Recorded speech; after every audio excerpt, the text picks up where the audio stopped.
और वीडियो सबसे पहले अपने मोबाइल पर पाने के लिए बेल आइकन को दबाएं। आई विटनेस न्यूज पर आप देख रहे हैं 2024 के चुनाव को लेकर आई विटनेस न्यूज की फर्रुखाबाद भारतीय जनता पार्टी के नगर अध्यक्ष विकास पांडे से खास बातचीत। नमस्कार, मैं हूं सलमान जी। आप देख रहे हैं आई विटनेस न्यूज। आज हमारे साथ फर्रुखाबाद के नगर अध्यक्ष विकास पांडे जी साथ में हैं। उनसे 2024 के चुनाव को लेकर बात करते हैं। स्वागत है आपका आई विटनेस न्यूज। बहुत बहुत धन्यवाद आपका। 2024 का चुनाव शुरू हो गया है, क्या मुद्दे रहेंगे, किन मुद्दों को लेकर जनता के बीच जाएंगे? देखिए, भारतीय जनता पार्टी हमेशा जनता के बीच काम करने वाला राजनीतिक दल है। हम जनता के बीच केवल चुनाव में जाने वाले राजनीतिक दल नहीं है।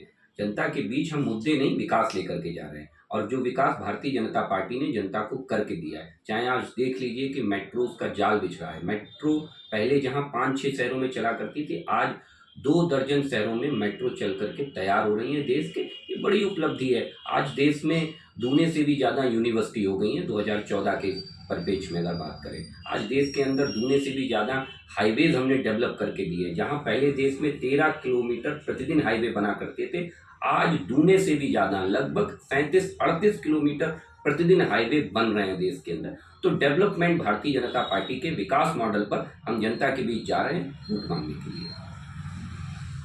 10 साल से भारतीय जनता पार्टी से सांसद मुकेश राजपूत रहे हैं, क्या विकास कराया है? देखिए, जब आप सांसद जी की बात करते हैं तो माननीय सांसद जी के विषय में आप खुद में जानते होंगे कि इस फर्रुखाबाद में इससे पहले भी कई सांसद हुए और ऐसे ऐसे सांसद हुए जिनका देश की सरकार में वो रुतबा था जो शायद प्रधानमंत्री के बाद दूसरे नंबर का रुतबा था। ऐसे सांसद रहने के बाद भी फर्रुखाबाद जिस विकास से महरूम रहा, उस विकास की परिपाटी पर लाने का काम मुकेश राजपूत जी ने किया, भारतीय जनता पार्टी की सरकार ने किया। आप देख लीजिए, 2-2 ओवरब्रिज आज बन करके तैयार हैं। जो ओवरब्रिज फर्रुखाबाद के लिए सपना थी कि हमारे यहाँ भी ओवरब्रिज हो सकते हैं क्या, आज ओवरब्रिज बन गए। आज लोहिया देख लीजिए, आज लोहिया में 50 से ज़्यादा डॉक्टर्स और नर्सेज की तैनाती है, जो मुझे लगता है कि लोहिया के इतिहास में सबसे ज़्यादा डॉक्टर्स पहली बार तैनात हुए। उसी लोहिया को देख लीजिए, अपनी बदहाली पे रोता था। आज लोहिया में डायलिसिस होती है, आज लोहिया में अल्ट्रासाउंड होते हैं, डिजिटल एक्सरे होते हैं लोहिया के अंदर। ये हमने करके दिया है। और सड़कों की तो बात ही छोड़ दीजिए। आज देखिए, आप चाहे आप रोशनाबाद से शमशाबाद हो लीजिए, चाहे आप इधर कायमगंज हो लीजिए, तमाम सड़कें आज बन करके तैयार हुई हैं माननीय मोदी जी की सरकार में। ये बहुत बड़ी उपलब्धि है। धीरे धीरे फर्रुखाबाद को हम एक विकसित शहर की तरफ ले जाने का प्रयास कर रहे हैं। सड़कों की बात करें तो जैसे साथ विपक्ष कह रहा है कि कोई कार्य नहीं किया है, सड़कें खराब हैं, तमाम रोड खराब है जो आज तक नहीं बने हैं, ना सुधार हुआ है। ऐसा नहीं है। आज आप घटिया घाट रोड पे चले जाइए, वो भी हम सीसी रोड बना रहे हैं। आज उसके बाद आप चले जाइए, आप ITI चौराहे से आगे रोड पर, वो भी हम सीसी रोड बना रहे हैं। तो विरोधियों का काम है खाली गिलास की चर्चा करना, क्योंकि इनका दिमाग खाली है। वो 2024 के चुनाव में जनता के लिए कुछ ना कर पाने के कलंक को कैसे धोएंगे कि जब उन्हें जनता ने विपक्ष में रह के अपनी आवाज उठाने का अवसर दिया तो वो केवल अपने अपने भ्रष्टाचार को छुपाने के लिए जनता के अंदर प्रदर्शन करने, जनता के सामने प्रदर्शन करने जाते थे। लेकिन जनता से जुड़े मुद्दों का उनका कभी कोई लेना देना ना सरकार में रहते हुए रहा, ना विपक्ष में रहते हुए रहा। एक गंगा एक्सप्रेस आया था फर्रुखाबाद के लिए, वो भी चला गया, दूसरे शहर में चला गया। तो लिंक एक्सप्रेस के लिए कहा था, अभी तक वो भी नहीं आया। बिल्कुल आएगा लिंक एक्सप्रेस वे, क्योंकि ये बड़ी परियोजनाएं होती हैं। और मुझे लगता है कि जो लोग माननीय योगी जी को जानते और समझते हैं, वो ये भी जानते होंगे कि माननीय योगी जी ने अगर विधानसभा में ये कह दिया कि कोई भी गुंडा शहर में घूमता नजर नहीं आएगा, या तो वो अपने बिल में छुप जाएगा या वो शहर छोड़ जाएगा। उन्होंने करके दिया। तो यह भी विश्वास रखिए कि उन्होंने विधानसभा में ये कहा है कि हम फर्रुखाबाद को लिंक एक्सप्रेसवे से जोड़ने का काम करेंगे। तो चुनौती है मेरे विरोधियों को, वो बताएं कि उनके शासनकाल में फर्रुखाबाद में 4 विधायक समाजवादी पार्टी के थे और एक एक्सप्रेसवे बनाया श्रीमान अखिलेश यादव जी ने, लखनऊ आगरा एक्सप्रेसवे, जिस एक्सप्रेसवे पे 17 कट केवल किन जिलों में दे दिए गए, जिन जिलों में केवल बिजली देने का काम करते थे पूरी सरकार समाजवादी पार्टी की, उन्हीं जिलों में विकास कराया करती थी, इटावा, एटा और मैनपुरी। केवल 17 कट उन्हीं जिलों में दे दिए गए। क्यों महरूम कर दिया गया था तब फर्रुखाबाद को? कोई समाजवादी पार्टी का नेता इस पर जवाब नहीं देता है, क्योंकि उनके पास जवाब नहीं है। जब सरकार आती है तो अपने परिवार का भला करने में लग जाते हैं ये दल। इन्हें न जनता से लेना होता है, न जनता की सेवा से कोई लेना होता है। विपक्ष आरोप लगा रहा है कि 4 विधायक और 1 सांसद फर्रुखाबाद में भी भारतीय जनता पार्टी के हैं, तब भी एक्सप्रेस वे चला गया। कोई एक्सप्रेसवे नहीं चला गया। आप समझ लीजिए मेरी बात को, बहुत स्पष्ट मैं कहता हूं, और पूरे फर्रुखाबाद की जनता से भी मेरा विनम्र आग्रह है। बहुत पढ़ी लिखी और बहुत समझदार जनता है। हम जानते हैं कि उस एक्सप्रेसवे की क्या दुश्वारियां थी। कहने के लिए कोई कुछ भी कह दे, क्योंकि फर्रुखाबाद गंगा जो एक्सप्रेसवे निकल रहा है वो गंगा और रामगंगा के बीच से होकर के निकलना था। बहुत दुश्वारियां थी उसमें, जिन दुश्वारियों को कम करके, और दूसरी सबसे बड़ी बात, आप उस बात तक क्यों नहीं जाते हैं? क्या कोई एक्सप्रेसवे शहर से सटा करके निकाल दिया जाता है? क्या आप बता दीजिए मुझे। नहीं निकलता। एक्सप्रेसवे कम से कम 20, 25, 30 किलोमीटर दूर जाकर के निकलता है। जो कन्नौज का कट है वो कन्नौज में लगभग 20 किलोमीटर दूर है। कन्नौज के अंदर जो आगरा लखनऊ एक्सप्रेसवे पे जो कट दिया गया है, किसी शहर में कट ऐसा नहीं होता है। जो आप शाहजहांपुर की बात कर रहे हैं, शाहजहांपुर प्रॉपर शहर से जो कट पड़ेगा वो भी लगभग 20-25 किलोमीटर दूर है शाहजहांपुर से। और आज मुझे लगता है जो फर्रुखाबाद से गंगा एक्सप्रेसवे को लिंक एक्सप्रेसवे के माध्यम से जब माननीय योगी जी जोड़ देंगे, तो मुझे लगता है कि शायद ही कोई जिला ऐसा होगा जो एक्सप्रेसवे तक इतनी जल्दी पहुंच पाएगा जितनी जल्दी फर्रुखाबाद पहुंच जाएगा। विपक्ष कह रहे हैं किसान परेशान है।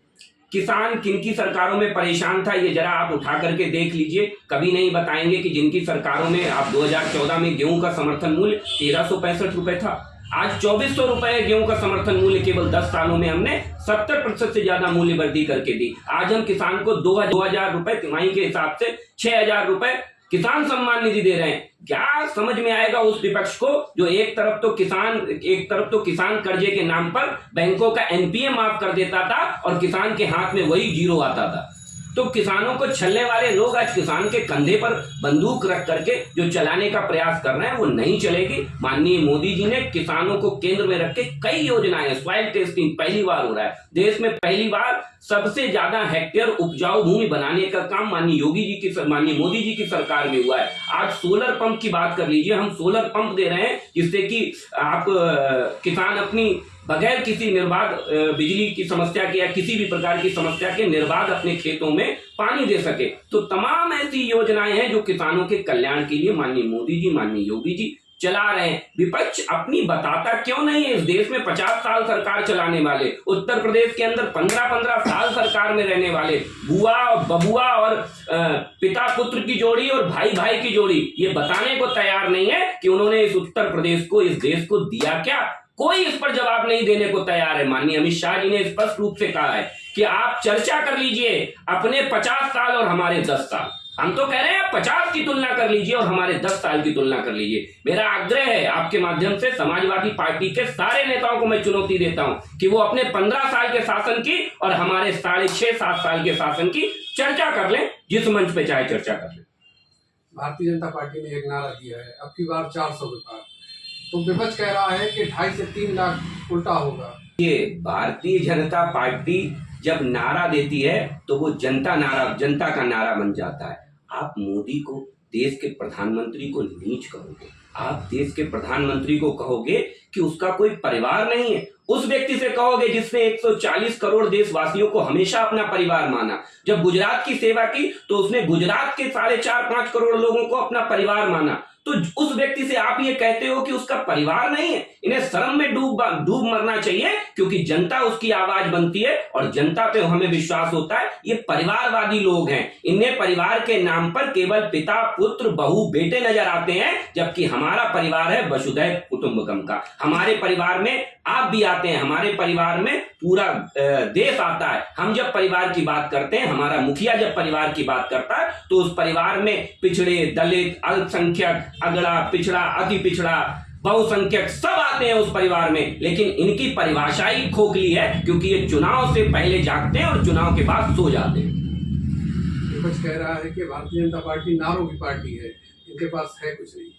अब ये तो लोगों का काम है कहना ये तो लोग कहेंगे ही, लेकिन मुझे लगता है कि इसका जवाब जनता उन्हें देगी और जनता जानती है कि भारतीय जनता पार्टी ने उन्हें क्या डिलीवर करके दिया। अरे भाई, ये बात अखिलेश यादव जैसी पार्टियों के मुंह से या राहुल गांधी जी के मुंह से शोभा नहीं देती। जब माँ हटेगी तो बेटा आएगा, जब पिता हटेंगे तो बेटा आएगा। किसी कार्यकर्ता को कभी क्यों नहीं लेकर के आए अपनी पार्टी में निकाल करके, क्यों नहीं लेकर के आए? तो जनता जानती है ये परिवारवादी दल हैं, इनके परिवार की परिभाषा ही सीमित है। और एक तरफ है देश का वो नेता जिसने अपने 140 करोड़ लोगों को अपना परिवार मान लिया और उनकी सेवा में दिन रात एक कर दिया। क्या कभी आपने मंत्री देखा है जो एक सफाई कर्मियों के पैर धोता हो?